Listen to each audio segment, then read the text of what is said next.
I finally played the Black Ops Cold War beta. That's right, the beta opened up to all platforms this weekend and I was loving it. I mean, I'm just playing it because I want to play new Call of Duty content, but I realised my friends were playing it to see if they actually wanted to buy it. You know, like it's a demo. It turns out that's why most people play it and I'm the odd one out. Who knew? This gave me the inspiration for today's video on whether you should buy the upcoming Call of Duty edition, Black Ops Cold War. I should emphasise at this point, I'm not being sponsored or payrolled by any shop or by Call of Duty or anything like that, so everything you're going to hear from me is unbiased. On top of that, I'm a real skinflint who doesn't spend much cash, so you better believe I'm not going to tell you to run out and buy it unless it's best for you. So the first thing I'm going to mention is for people that so far only play Warzone. If you're a huge Warzone fan but haven't been blown over from what you've seen about Black Ops Cold War or how the beta felt, or even didn't end up playing Modern Warfare, I'd say stick to Warzone and don't buy Cold War. As I've mentioned in other videos that I'll put as a clickable card here, for those that haven't seen, Warzone will be getting a massive update with a Black Ops Cold War makeover. So you're not going to be left behind or anything like that, and you're still going to have something to play even without purchasing Black Ops Cold War. Warzone will continue to be updated with fresh content, and most importantly, it will remain free. So if purely Warzone is your bag, I'd highly recommend just sticking with that. Now for those people who maybe dabble with Warzone and the main Call of Duty games, or just the Call of Duty games, but aren't yet convinced with Black Ops Cold War, I'm going to suggest your purchase, or lack of, should be based on what you love most about Call of Duty. For me, I love ranked play and competitive modes, and Black Ops Cold War is believed to be having this. So that's a massive tick for me. If it's the campaign you love, then that's another big tick, because this will have a campaign, which I believe will be based in between Black Ops 1 and 2, some of the most critically acclaimed games in history. Personally, my favourite campaign series ever was the Black Ops series, and I'm not really massively into campaigns. If it's zombies you're into, then again Cold War is a big old tick. I mean, I'm not the biggest fan of zombies. They passed me by a little bit in their complexity, and deep down maybe I'm just a scared little boy. But some people absolutely love zombies, and pretty much only buy some Call of Duties because of zombies. For those lot, they're going to be happy with this COD. So what else is there? Oh yeah, multiplayer. This is the part of COD games that keeps people coming back again and again all year long. Black Ops Cold War will be no different, and there's some changes coming to this year's multiplayer which I think many people will like, although I guess it kinda depends on your favourite gameplay style. The big change for me is that Ninja is back. This is essentially permanent dead silence in the form of a perk, so you can move around the map without being heard.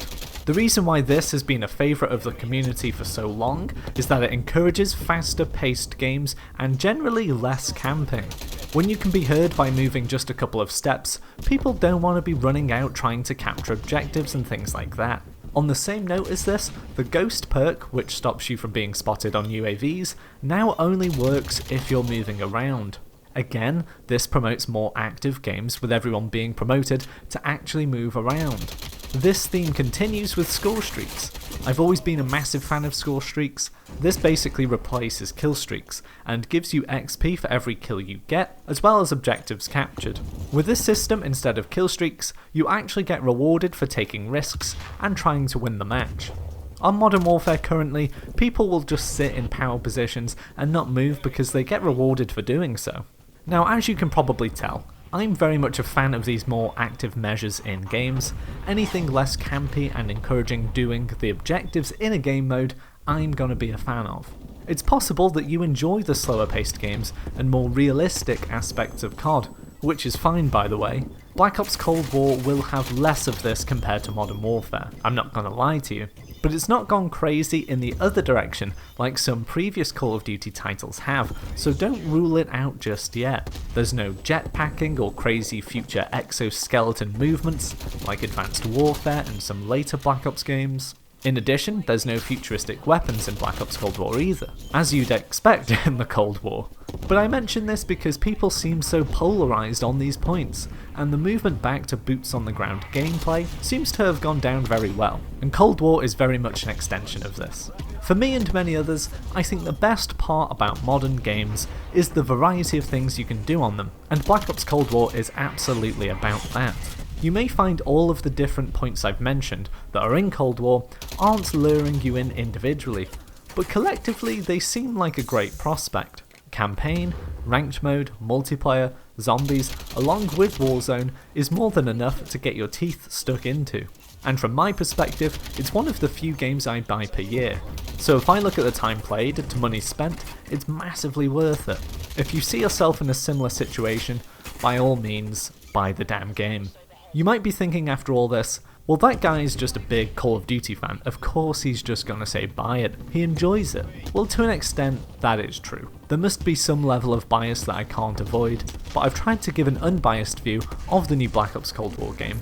And I really think Call of Duty is moving back towards aspects of Call of Duty which people just love, whilst adding some layers of complexity and smoothness to the gameplay to keep it fresh.